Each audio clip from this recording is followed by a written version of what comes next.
A lot of people think that the dogs are like what they see in the movies. We just happen to attack, and that's not the case at all. When they're not at work, they're part of the family.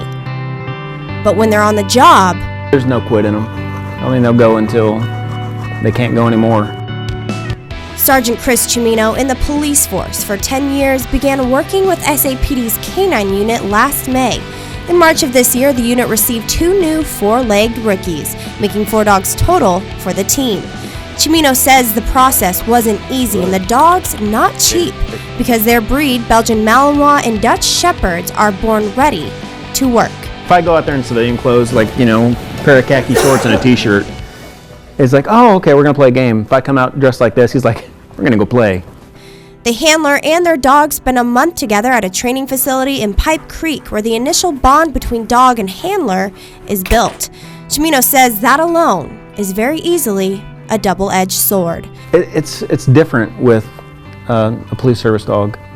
He's not just a pet. I can't treat him like I would one of my own animals. Tomorrow, if the chief decided that he wanted another sergeant in charge of the K9 unit, hey, me and Vader split ways, which would really suck, but for the unit, yeah, I can understand that.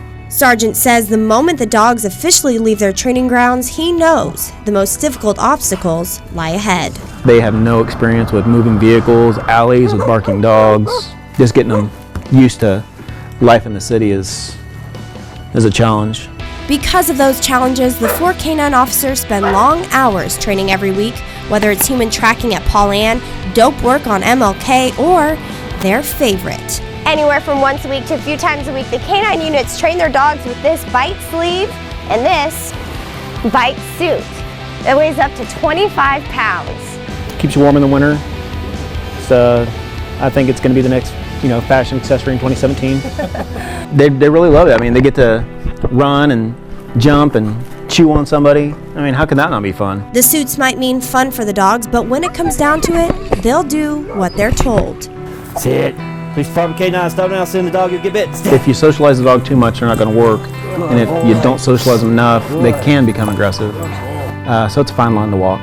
A delicate balance, and the officer's job to make sure it's balanced just right. Because when they're at home, they're part of the family. But when they're at work, they're there to protect us and other officers, and they excel at that job. For SAPD's K9 unit, it's the badge that creates a never-ending bond between man and man's best friend, and that bond is made to keep their community safe. Kendra McNamara, Fox News First.